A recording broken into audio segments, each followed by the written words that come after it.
19th, 2021. I am coming to you live from here in Warren, Michigan at 2:29 p.m.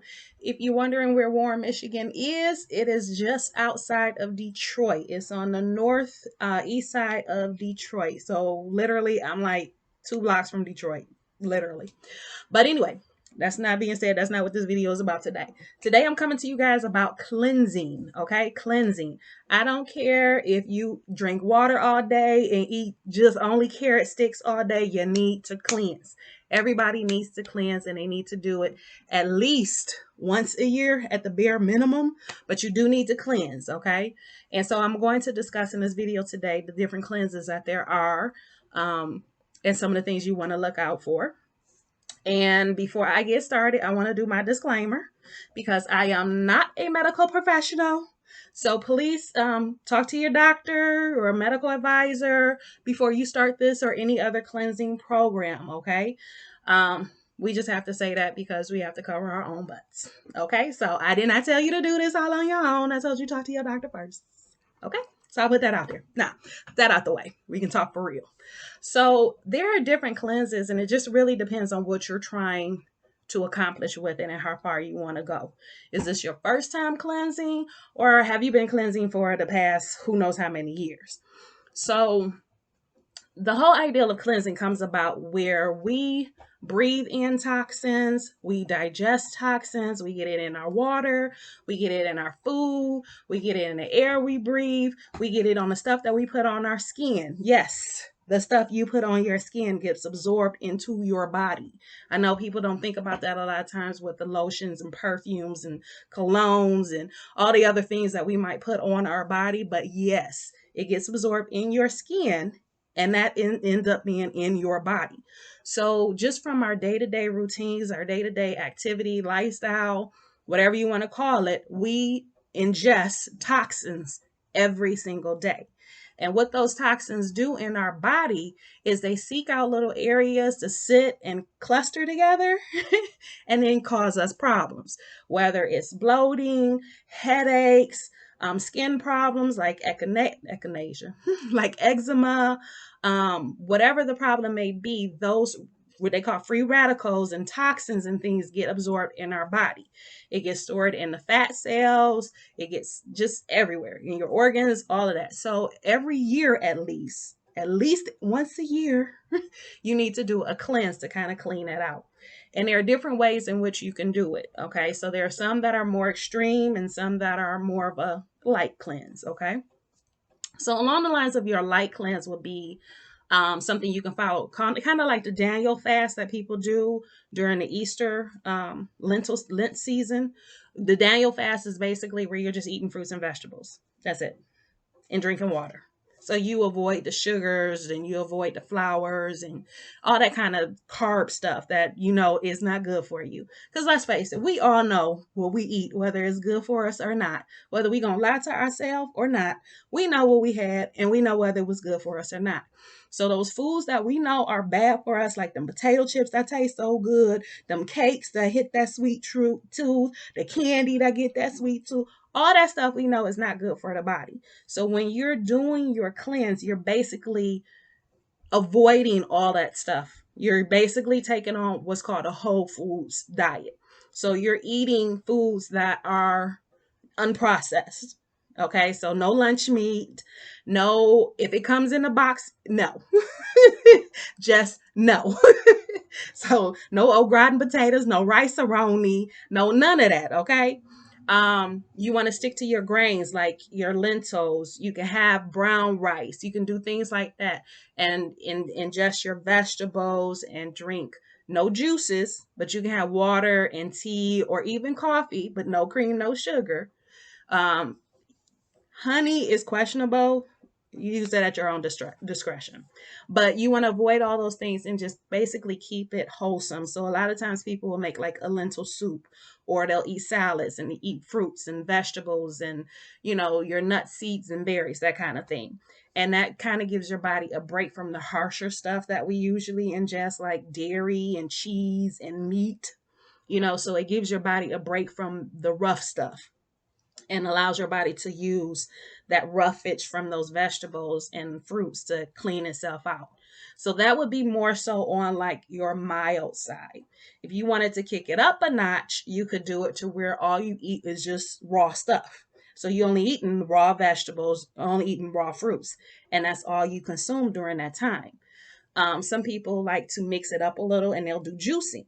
So, juicing is when you take a fruit or a vegetable and you're pressing the juice out of it, whether this is by a hand juicer or if you're using one of the machines that will press, cold press. I think it's called cold press, but it'll cold press and expel the juice out of it and kind of grind it up into, the fibers and stuff out of it, just expelling the juice out of it.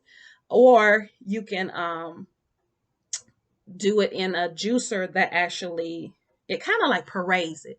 That's really what it does. It like spins it around with this blade and it parades it. Those are your juicing. That's when you're juicing. Smoothies are when you're taking the whole fruit and you're blending it up. So let's say you had a strawberry and banana smoothie where you're using like almond milk or coconut milk or oat milk or something like that. A plant-based milk, not cow's milk, because again, we're cleansing. But you use a plant-based milk and you blend up strawberries and bananas. So you're using the whole fruit, blending it up, and that's what you're drinking. As opposed to juice where you're trying to pull the juice out and only consume the juice. So those are your two. That would be like you got your Daniel fast, and then you have that where you're eating the raw fruits and vegetables, and maybe you're doing juicing, and maybe you're doing some juicing and smoothies. I'm sorry, y'all. I know I sound a little distracted because I keep getting these notifications and alerts and stuff that keep popping up on me, so I apologize. But any case, you want to do that would be like number two. If you wanted to do a little more extreme from that, then you can still do your teas, like drink your hot tea or your hot coffee. Again, no sugar, no cream, because we're cleansing. So you can do that where you're just doing juice or you're just doing smoothies, and that's all you're consuming all day. And that will still give your body your nutrients. Like all of these that I've mentioned so far will still give your body all the nutrients. You shouldn't be lacking anything as far as anything that would make you feel weak or without energy or have a hard time getting through your day. None of the things that I mentioned so far would have you do that because you're still eating, you're still getting all those nutrients. So, like I said, that would be like your third step or, level 3 if you want to go up to where you're just doing juices and smoothies. Then you get a little more complicated, okay? Now, these are the ones that some people might feel a little uncomfortable doing. They might feel it's a little more extreme. And one of them I cannot stress enough, and I'm going to get to that one. That's the last one I'm going to discuss. But that one in itself, you really, really have to be careful with, okay? But I'm going to get to that one in the end. The one I usually do is called a master cleanse, okay? So this one is you're not eating any food. There's no food. You're only having one drink that you're drinking, and that's it. Okay. So this kind of cleanse, I've seen it done different ways to where the one I do, you take Cascara Sagrada at night and you start the night before you actually start the cleanse. And Cascara Sagrada, what it is it's a herb that helps start the peristaltic action of your intestines. So it starts moving and exercising your intestines. Okay. And that breaks up anything that's caked up on your intestinal walls. So you take that pill the night before, and then in the following morning, you do a flush. And this flush consists of 32 ounces of warm steam distilled water and 2 teaspoons of Himalayan sea salt. Now, you have to make sure it's the real Himalayan sea salt. So if you mix this up, it's going to taste salty because there's a lot of salt in it. But if it does not taste like a broth or have a brothy taste to it, then you don't have the real stuff. I've noticed lately that everybody wants to say, hey, we got Himalayan sea salt, okay, which is the pink sea salt. I don't even know why it's called sea salt because it don't even come from the sea. It comes from the Himalayan mountains. But that's a whole nother discussion. But some of them I've noticed are not real. There's no way for me to go beat around the bush. Some of them pink sea salts are not real. They just dyed pink or something. I don't know what it is, but it's not real. So you want to make sure that the salt you have, when you add it to that water, it's going to taste brothy. Okay, so it's going to taste like you're drinking a chicken broth or a vegetable broth or something. It's going to have a broth like taste to it, and that's because of all the minerals in it. So you would do the flush in the morning where you drink that down within 15 minutes. And after you get it down within the next hour, maybe two, depending on how backed up you are in the bowel area, you're going to have a very pronounced elimination, which means you need to be home for that time, okay? Because you're going to have to go to the bathroom. And it's not anything that you're going to have to worry about, using the bathroom on yourself. That's not going to happen. But you do need to be by a bathroom, because when it's time for you to go, you're going to have to go. And you will notice that it will flush. Okay. So it's going to come out gushy, like flush. Okay. And the reason for that is when you mix that water with the Himalayan sea salt, because of all those minerals in that sea salt, it takes on the same properties, and well, not properties, but it takes on the same weight as your blood, which is why it goes and it flushes straight through your digestive system. So you took the Cascara Sagrada the night before, so you're exercising those intestines. Then this flush comes in and pours through those intestines and helps carry out all that stuff that's being broken up from along your intestinal lining. Okay, so what does that do? It helps clean your gut out. It makes it easier for you to go to the bathroom. And then for the rest of the day, you're drinking a lemonade drink. Now, this is where it gets a little different for me. So originally the cleanse is 8 ounces of fresh squeezed organic lemons, if you can find them, but fresh squeezed lemon juice, 8 ounces of pure maple syrup, which is, you would get the dark amber. So the darker, the better.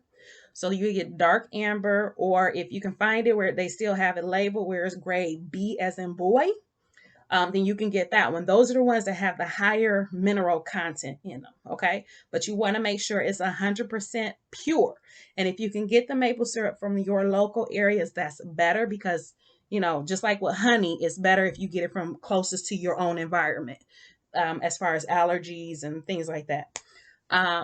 But just the 8 ounces of the maple syrup, 8 ounces of your lemon juice, and then 1 to 2 teaspoons of cayenne pepper. Now, you may say, oh, God, no, I can't do the cayenne pepper. When I tell y'all, cayenne pepper is my favorite herb, and I'm going to tell you why. It detoxes your body. It feeds your organs. It helps with circulation. You can put it on a cut and it will help your blood coagulate so that your bleeding will stop. It'll also warm it, which means by warming it, it's going to help take away the pain. And then it also helps with disinfecting it, okay? When I tell you cayenne pepper is good for your entire body, okay? Your entire body. The whole thing, okay? The whole thing, because of its detoxing properties. And again, circulation and feeding those necessary organs. It is a beautiful herb. And I know a lot of people are afraid of it. It's so hot. It's this. Build up your tolerance for it if you have to. But it's not a step that you want to skip in this cleanse. If you're going to do the master cleanse, you have to have it in there. And ideally, the 1 to 2 teaspoons is basically the size of a person. So the smaller you are, then yeah, you can do the 1 teaspoon. But the larger you are, you want to do the 2. And then, figure it out in between. I say if you can handle the 2, do the 2 teaspoons, okay? Teaspoons, not tablespoons, teaspoons. That's the smaller one. And it's going to be in a gallon of water, okay?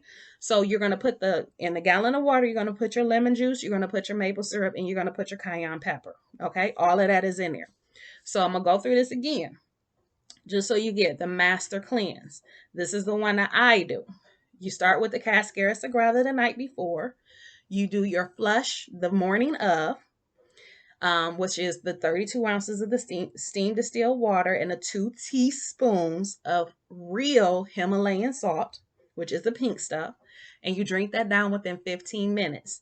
And then the rest of the day, you're drinking a gallon of this lemonade concoction, which is 8 ounces of lemon juice, 8 ounces of pure amber, dark amber maple syrup, and then 1 to 2 teaspoons of cayenne pepper. And that's what you drink throughout the day.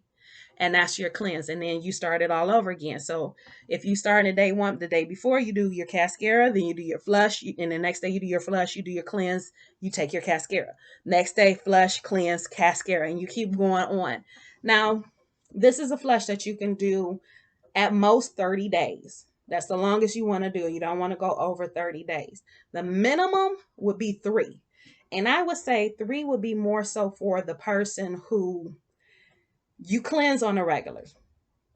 You don't really eat too bad. You don't have too much junk food or whatever. So, and you do a cleanse like maybe once or twice a year, then you can do it every you can do it 3 days. If you cleanse on a monthly basis, you can do three days with this. Otherwise, ideally you want to do 5. Because what happens with day 3, you're just getting used to being on a cleanse. You're just getting used to not eating. Your body is just getting down to where it's starting to clean. And then it's getting into that deep clean mode, basically.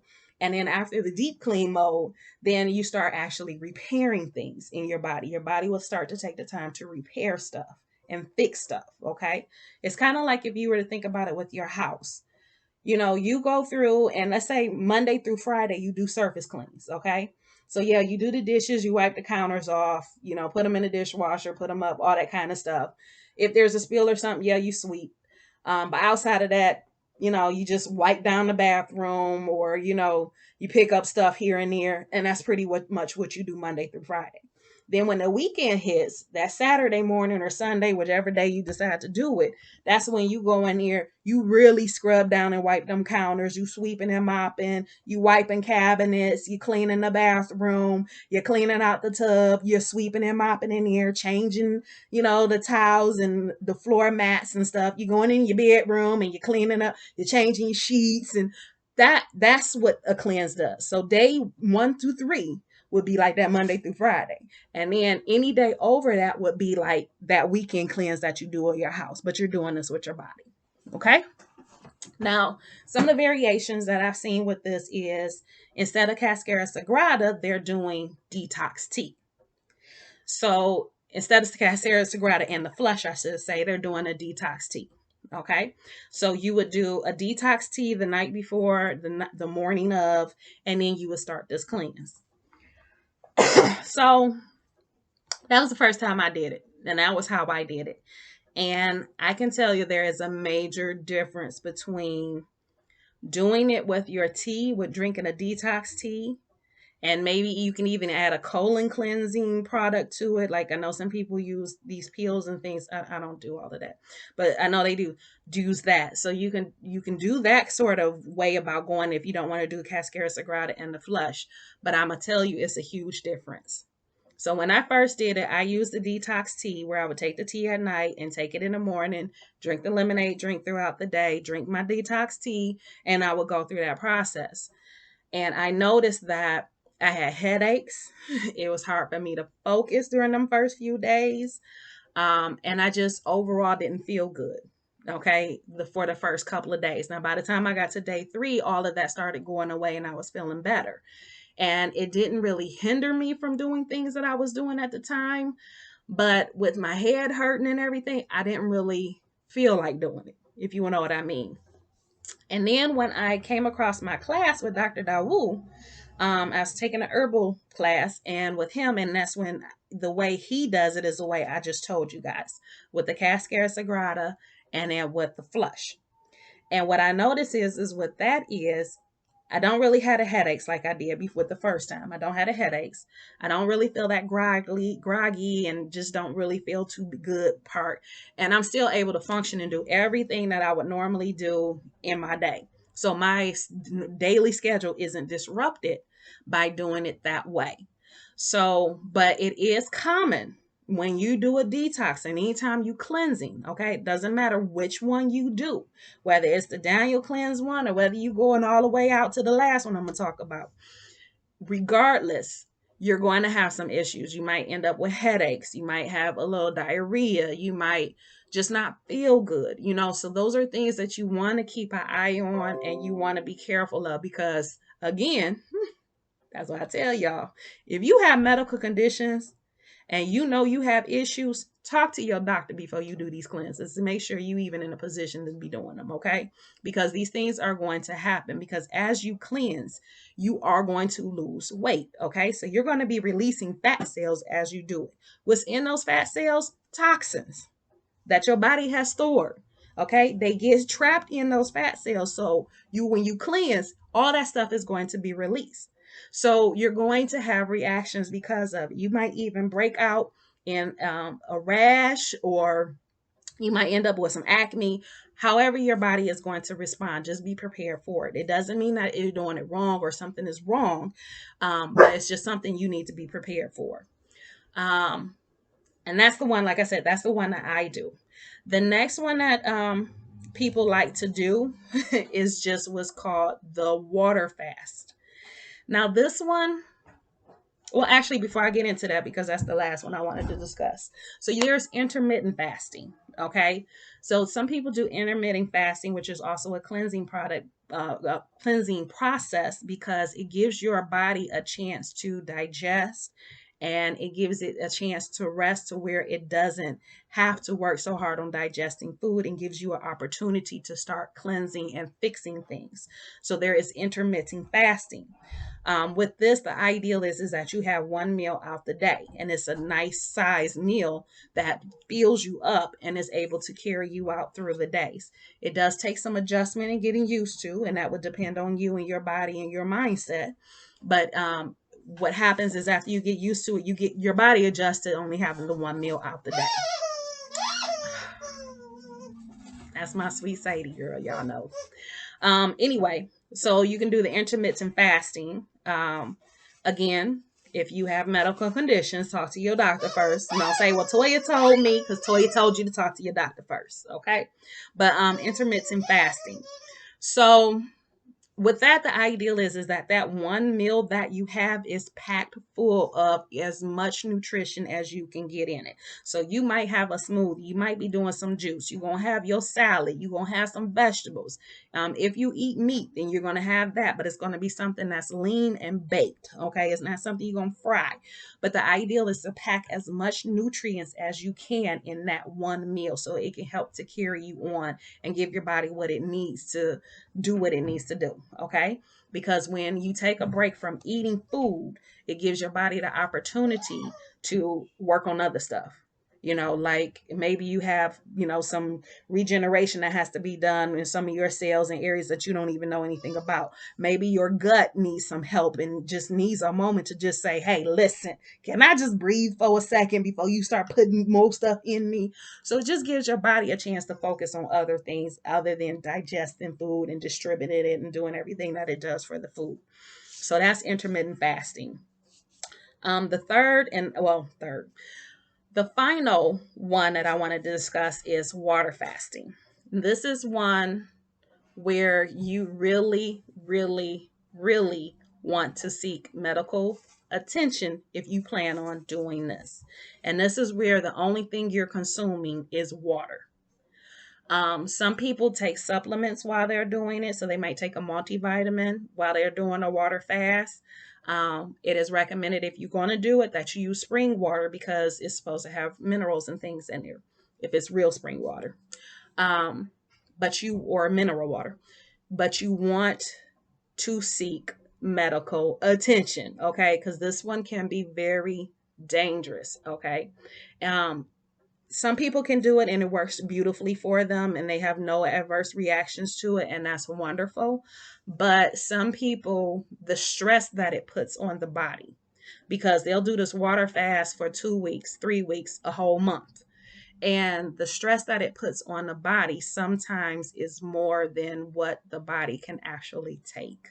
I remember this one documentary I was watching where this guy was doing this, and in the middle of doing this fast, he's also trying to do these extreme exercises because he was like 400 something pounds. Okay. And he ended up going through it and he did fine and everything was well, and he lost a lot of weight on it. He stuck to it. He was very determined and he got down. I think he got down to like 2 something, 1 something, 2 something. Um, But it wasn't long after that that he ended up passing because of the stress that it put on his body. His body could not take it. Okay. So this is why I say, please, if you're going to do a water fast, I want you to seek medical attention. You have to be going to the doctor. They need to be testing your heart for stress. There's things that they need to watch for you, and make sure that the things that you can't see and the things that you can't feel are not going on. Okay. Your kidneys aren't failing, your liver isn't shutting down. Like, they need to make sure that it's stuff that's not going on in your body if that's what you're going to do.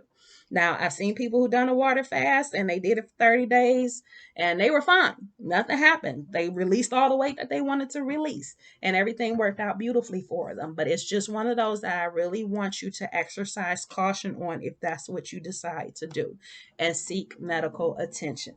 Because it, in some people, depending on what your condition is, you don't have to be overweight for these things to happen. You could be a small person, skinny, and to decide to do this water fast, and you have underlying conditions that can affect what your outcome with it. Okay, so I really, really, really, really, really stress medical supervision if you're going to do a water fast.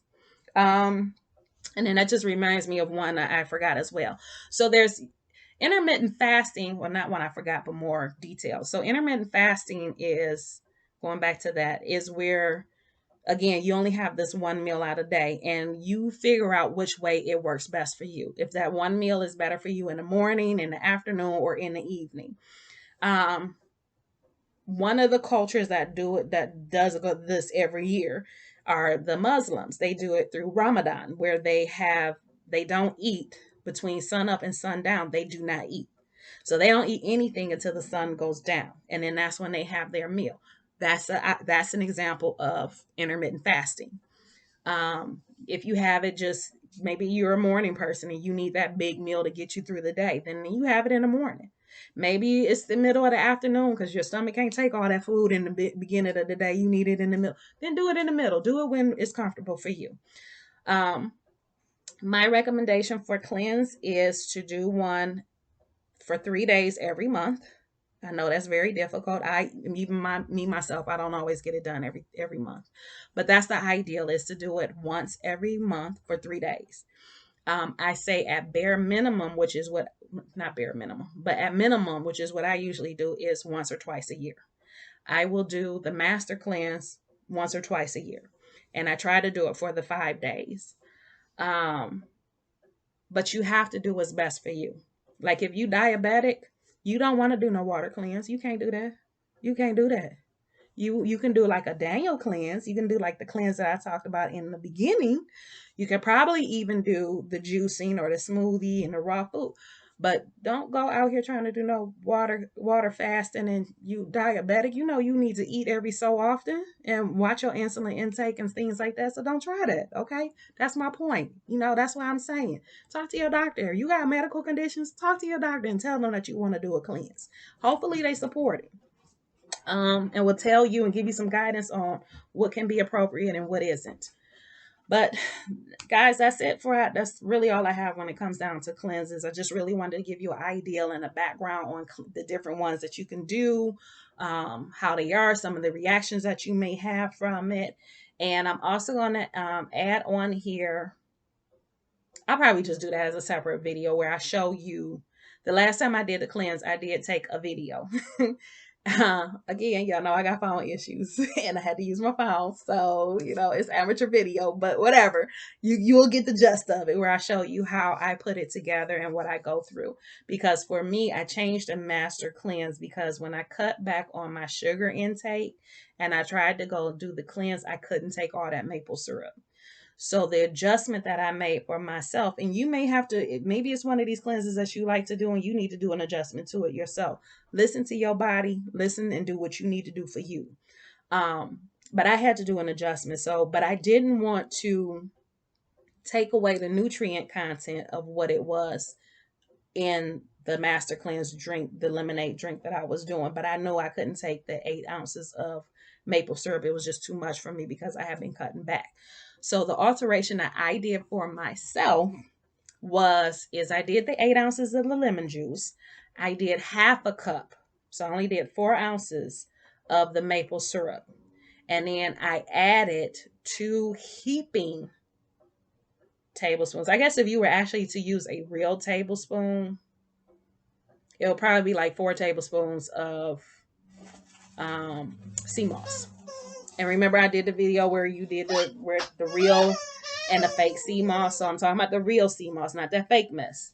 But I did 2 heaping spoonfuls of it, which will probably be about 4 tablespoons of sea moss if you were to actually measure it out.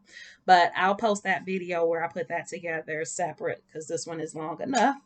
But I hope it gave you a good idea of what cleanses are for, how they work, which one might be working for you. Like I said, you can start off with the slight ones and go more extreme if you want to. But again, keep in mind of your medical conditions that you have, because you don't want to do something that's going to interfere with your medical condition and make it worse. So that's why I say talk to your doctor. Plain and simple, talk to your doctor. All right, so that's all I have for you guys today. I love you. Thank you for watching. I hope you got something out of this, and I will see you again later.